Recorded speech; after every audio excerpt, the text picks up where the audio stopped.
sat down and I started doing the Demartini Method. And the first thing you do is you identify the traits that this person has. And, well, I judged him as inconsiderate for showing up on my birthday drunk. I judged him as lazy for not working, not providing any money for my mom, who basically raised us 3 kids while she was on welfare. And I judged him as selfish for just spending his life drinking. So those were the traits that I perceived in him.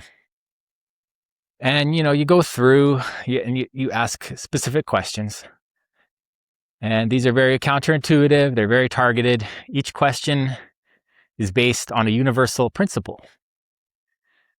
And they're very counterintuitive. They're not things that we would think of normally.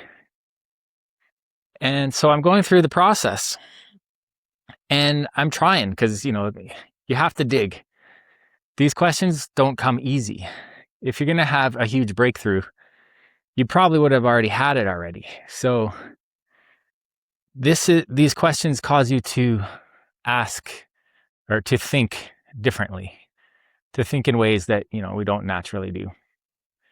So I'm digging. I'm like, one of the toughest questions was, who perceived him displaying and demonstrating the opposite traits?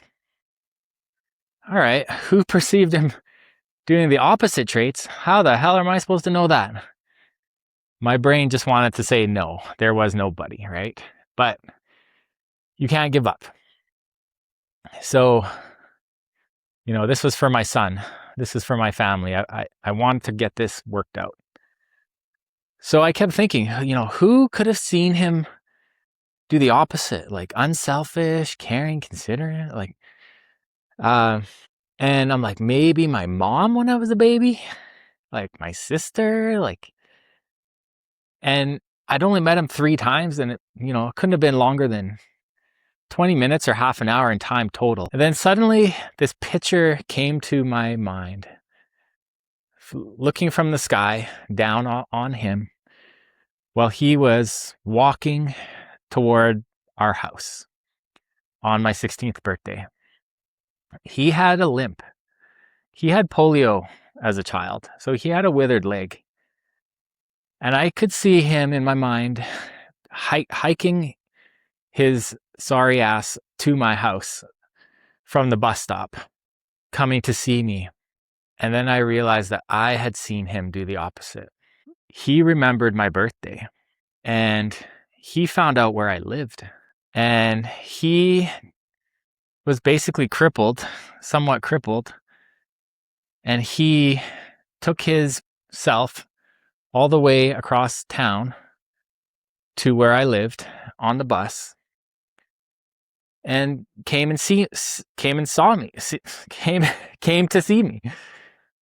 And he gave me $100 and my brother some money too, of the little money that he gets from the government. He had to face my mom, who he hadn't seen in a decade at least. So of course he was probably terrified, and he drank. And that took some balls, that took some effort.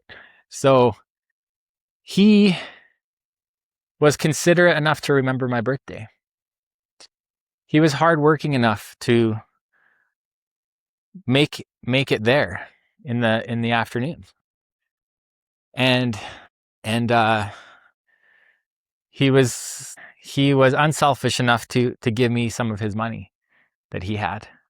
And when I realized that, I felt love in my heart. Like my heart opened up. My heart cracked open. Like I could feel it in my chest.